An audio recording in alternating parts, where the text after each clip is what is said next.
When the extent of the U.S.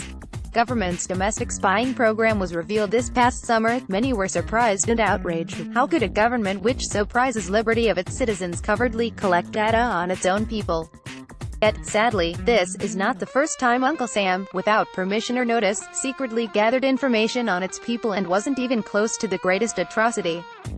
For that, there are numerous other examples, such as when the government intentionally poisoned certain alcohol supplies they knew people would drink, killing over 10,000 American citizens and sickening many thousands others. Despite this, the program continued for some time, though it was hotly debated in Congress when the death toll started rolling in. One other such interesting program was from 1953 to 1964, when the Central Intelligence Agency, CIA, conducted dozens of experiments on the effects of biological and chemical agents on American citizens without their knowledge in Project Mkultra. These covert tests included subjecting the unwitting subjects to hallucinogenic drugs and other chemicals, among other things. It is difficult to find official documents about this program. However, in 1976 and 1977, the U.S. Senate conducted investigations and even held a joint committee hearing on Project Mkultra, then published much of what was discovered. You will not believe what they found out. Mkultra's purpose. According to the hearing report, the project was intended to develop a capability in the covert use of biological and chemical materials. 1.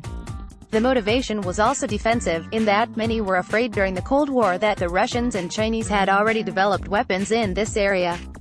As the project's proponents noted, the development of a comprehensive capability in this field of covert chemical and biological warfare gives us a thorough knowledge of the enemy's theoretical potential, thus enabling us to defend ourselves against a foe who might not be as restrained in the use of these techniques as we are. 2. Officially authorized in 1953, by 1955, Project Creep had expanded the CIA's authority under Mkultra to include the following: discovery of the following materials and methods, including those which will promote the intoxicating effect of alcohol, which will render the induction of hypnosis easier or otherwise enhance its usefulness, which will enhance the ability of individuals to withstand privation, torture, and coercion during interrogation, and so-called brainwashing, which will produce amnesia for events preceding and during their use, which will produce shock and confusion over extended periods of time and capable of surreptitious use, and which will produce physical disablement such as paralysis of the legs, acute anemia, etc. 3. LSD experiments. Senator Edward Kennedy dominated the hearing.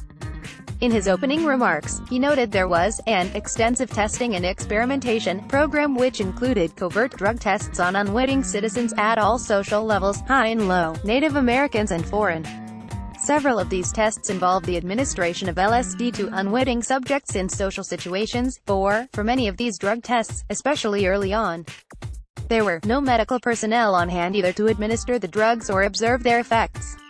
Often, the randomly selected subjects had become ill for hours or days, including hospitalization in at least one case. 5. Even more troubling, some of the tests proved lethal, but that did not stop the CIA from continuing their experimentation.